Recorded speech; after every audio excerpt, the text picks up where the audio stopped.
또 갭 투자, 네. 사기 전세 이런 게 또 많이 올라오고 있습니다. 그리고 제가 경매 물건 봐도 와 이게 그 선수인 세입자에 있는 물건들, 보증보험 있는 물건들이 많이 올라오고 있어요. 네. 서울이나 뭐 인천이나 부천이나. 저도 뭐 저기 유튜브 영상 그렇게 보면서 네. 이제 전문가로서 너무 좀 안타깝잖아요. 그런 사고들이.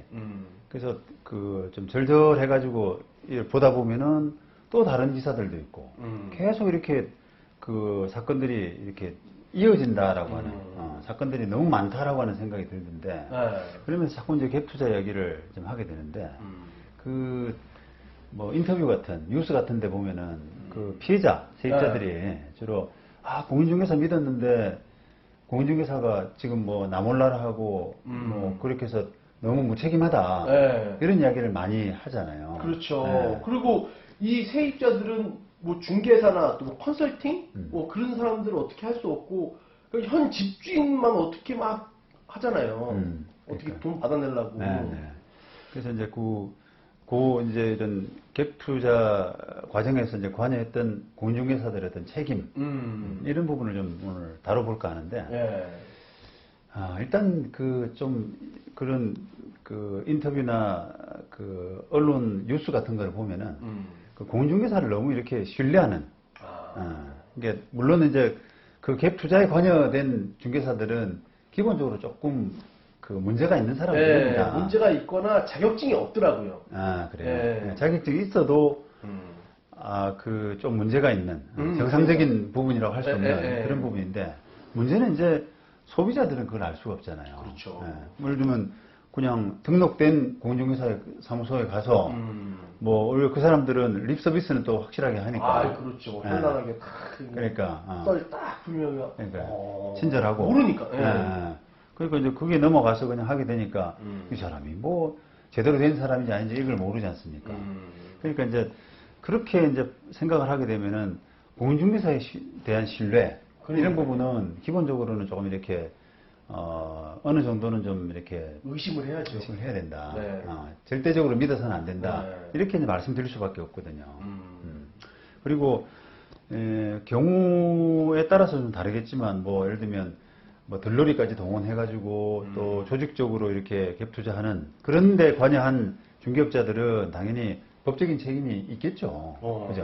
그거는 있어야죠. 또 그렇죠. 그건 또 뭐 이렇게 집주인 그런 집 지어가지고 갭 투자로 넘기고 하는 그런 사람들 집주인 입장에서도 책임이 있을 것 같은데 그거는 이제 법적인 문제는 없고 이제 어쩌다 한 번씩 이렇게 그 사인 해주는 그러니까 그 조직적인 갭 투자가 아니라 그냥 한두 번 어떤 그냥 그 순수하게 갭 투자했던 사람을 중개해가지고 세입자를 드렸는데 세입자가 보증금 못 받은 거예요. 집값이 내려서. 자, 그런 경우를 그게 이제 뭐 그냥 우리가 일반적인 경우라 생각한다면 일반적인 경우에 과연 중개사에 대한 책임을 물을 수 있겠느냐. 그런 이제 이야기를 좀 하고 싶은 거거든요. 근데 이제 그것도 케이스마다 다르다라고 이제 말씀드릴 수밖에 없는 게 그 공인중개사는 그 중개사 법상 확인 설명 의무가 있습니다. 근데 그 확인 설명 의무는 이 임대차 계약 같은 경우는 세입자를 위해서 설명해 줘야 될 부분 중에 제일 중요한 부분이 나중에 계약기간 끝나고 나면 보증금을 제대로 받아 나올 수 있는 집이냐 그런 권리관계냐 그게 가장 중요하잖아요. 그렇죠. 그 정도는 기본으로 깔고 가는 거죠. 근데 이제 그거를 공인중개사에 따라서는 그거를 그런 자기 의무를 등기부나 뭐 건축물 대장이나 여기에 있는 내용 정도를 설명해 주는 정도로 그냥 그쳐버리는 그게 내 의무다라고 잘못 착각하는 그런 분들이 계세요. 기본적으로 깔고 와야 되는데 너무 보증금이 높아버리면 이걸 안 돼요 이렇게 얘기를 해야 되는데 그건 알아서 하는 거고 그냥 매칭 매트고 뭐 남양 뭐고 그렇죠. 끝. 그러니까 이 기본 전제가 보증금을 제대로 받아 나오려고 그러면 그 보증금을 그래도 한 20, 30% 정도 상회하는 집값이 되느냐. 그렇죠. 그게 중요하잖아요. 그렇죠. 보증금이 중요한 거, 돈이 중요한 거죠. 그렇죠. 그런 부분들을 공인중개사가 그냥 무시한다거나 간과하고 또 세입자는 들어가는 세입자는 잘 모르고 모르니까 중개사가 해준 거니까 이 가격에 맞겠지. 그렇죠. 이 전세가가 그렇죠. 맞겠지. 예, 예. 그런 게 이제 만약에 재판으로 갔을 때 공인중개사한테 책임을 물을 수 있느냐라고 하는 그 부분에서는 케이스 바이 케이스로 그게 그 당시 이제 계약할 당시에 그 집값이 보증금을 과연 나중에 경매된다거나 할 때 그걸 충당이 안 되는 그런 집값이었다면 그거는 공인중개사가 책임질 가능성이 있습니다. 있습니다. 그러니까 이제 그거를 뭐 대놓고 이렇게 갭 투자에 관여하는 그런 사람이야 뭐 더 말할 것도 없고요. 네. 그 사람들이야 뭐 네. 아예 그냥 뭐 그 사기꾼이니까 그렇다 치더라도 그냥 선량하게 이렇게 관여하는 그런 입장이라면 중개업자는 좀 깐당깐당한 집들 있지 않습니까? 네. 이런 부분은 신경 많이 쓰셔야 돼요. 그건 어떻게 보면 태만이네요. 그렇죠. 태만 네. 아니면 뭐라 그래야 되지? 약간 무책임한 거네요. 그냥 무사 아닌 별일 없겠지 뭐. 그렇지. 나는 그 보증금 높게 계약을 해야지 중개 수수료가 많으니까 그냥 그렇게 뭐 예를 들면 이제 그런 거죠.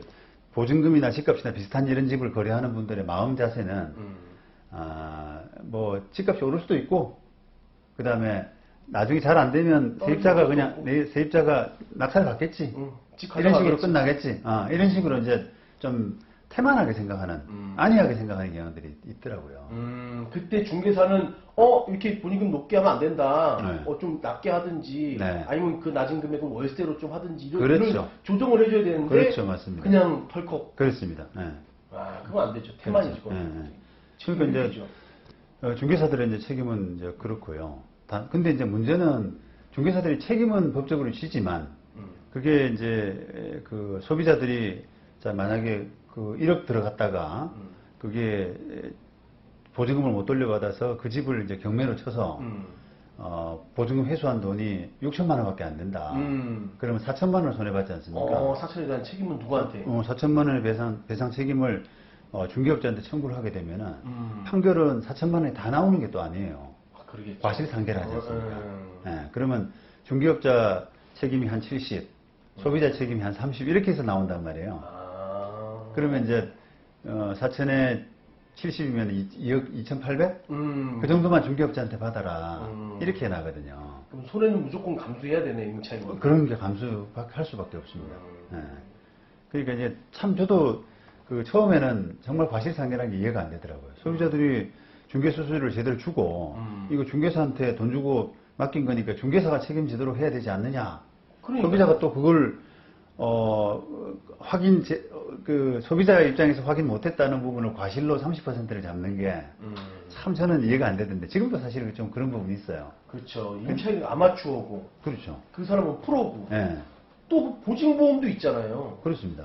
네. 그러니까 이제 그런 차원에서 저는 중개사가 100% 특별한 경우가 아니면 중개사가 100% 책임을 져야 된다고 보는 것이 맞는데 지금 오히려 반대로 돼가지고 과실상계를 일반적으로 해버립니다. 그냥. 소비자도 늘 좀 했어야 된다. 중개사만 믿지 말고. 그렇게 나오니까, 그런 구조를 좀 이해하셔야 되고, 그 다음에 또, 그런 중개사들이 들어있는 보험이 1억밖에 지금 안 돼. 미니멈 1억인데 대부분 1억 들잖아요. 네. 1억 드는데, 그게 이제 가입한 연도에서 발생한 모든 중개사고를 1억으로 커버하라. 그러니까요. 지금 집값이 얼마나 뛰었는데. 그러니까요. 그래서 조금만 이제 큰 사고가 터지거나 아니면 이런 사고가 여러 건 겹쳐지게 되면 보험금으로도 커버가 잘 안 됩니다. 그러니까 결국은 이제 결론적으로는 소비자들, 임차인들 스스로가 이게 똑똑해져야 됩니다. 좀 아셔야 돼요, 좀.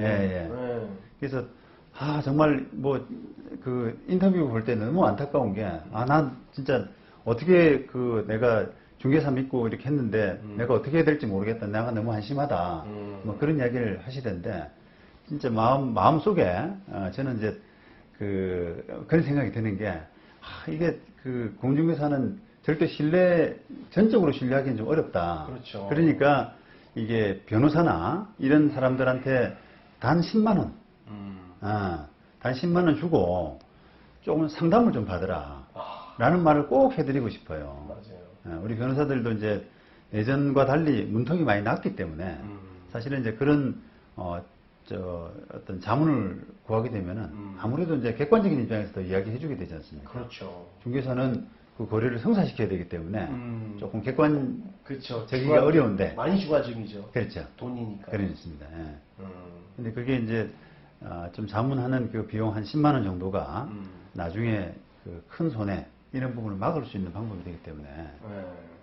아 진짜 저도 잘 몰랐을 때는 그 되게 문턱이 높았어요. 변호사라는 이게 되게 비싸겠지. 네. 한 번 물어보는데 솔직히 한 50에서 100 생각했거든요. 네. 근데 그게 또 아니더라고요. 전화 상담은 또 싸고 이렇게 만나서 현장에서 만나서 얘기하고도 좀 저렴하고. 네. 제가 좀 싸게 받죠. 네, 많이 싸고. 저 문턱을 조금 높여야 됩니다. 아니, 지금 나도 됩니다. 네. 그러니까 이런 걸 조금 더 이용하시고 알아보시면 되는데, 네. 알아서 중개사가 잘했겠지라고 다 그러니까. 네. 그리고 또 이제 그 피해자들이 대부분 다 사회초년생들. 20, 30대가 뭐 70%다 이런 말도 하는데, 맞아요. 그 이제 무료로 물어볼 수 있는 데도 사실 있잖아요. 뭐 이렇게 어디 질문하면은 또 네이버 같은 데다 그런 그 루트도 있으니까 조금 이렇게 여긴 정말 그 경각심을 좀 가지셔야 돼요. 진짜 부동산 한번 이거 잘못되면 진짜 씻을 수 없는 몇 년이 날아갑니다, 진짜. 그러니까요. 네. 정신적인 거고 돈, 육체 다 날아가니까요. 아파트 이런 것들은 딱 그 시세 조회가 되잖아요. 그럼 내가 보증금 요거 들어갔을 때 나중에 경매되면은 어느 정도 건질 수 있다라는 부분이 딱 계산이 나오는데, 그렇죠. 빌라 여기는 정말 문제라는 거예요. 빌라, 원룸, 오피스텔. 조금 각별하게 조심하시는 것이 좋겠습니다. 꼭 조심하시고 좀 더 알아보시고 잘 모르겠다 싶으면 우리 법률가들한테 돈 10만 원이면 되니까 상담 딱 해가지고 딱 알아내고. 그러니까 이제 그런 가격 문제도 사실은 저희한테 오면 변호사 입장에서는 가격 부분이 참 그 중요한 부분인데 저희들은 잘 알 수가 없으니까 공인중개사 몇 군데 더 알아보세요. 신중하게 하셔야 됩니다. 이렇게 그 정도밖에 말씀을 드릴 수가 없거든요. 그런데도 그 말이 사실 중요하거든요. 변호사가 그렇게 이야기하게 되면은 그 큰 돈을 수천만 원 이상 되는 돈을 그러니까요. 밀어넣기가 힘들단 말이에요. 그러니까 확인은 받아야 되는데 이게 몰라 나 다 모르니까 전문가니까 알아서 하겠지 하면서 하는 순간 구렁텅이로 막 들어가는 건데 그러니까요. 너무 쉽게 보증금 그리고 부동산을 쉽게 보면 안 되거든요. 그렇습니다. 네. 꼭 상담 받으시고 돌자리도 두들겨 보시기 바라겠습니다. 네.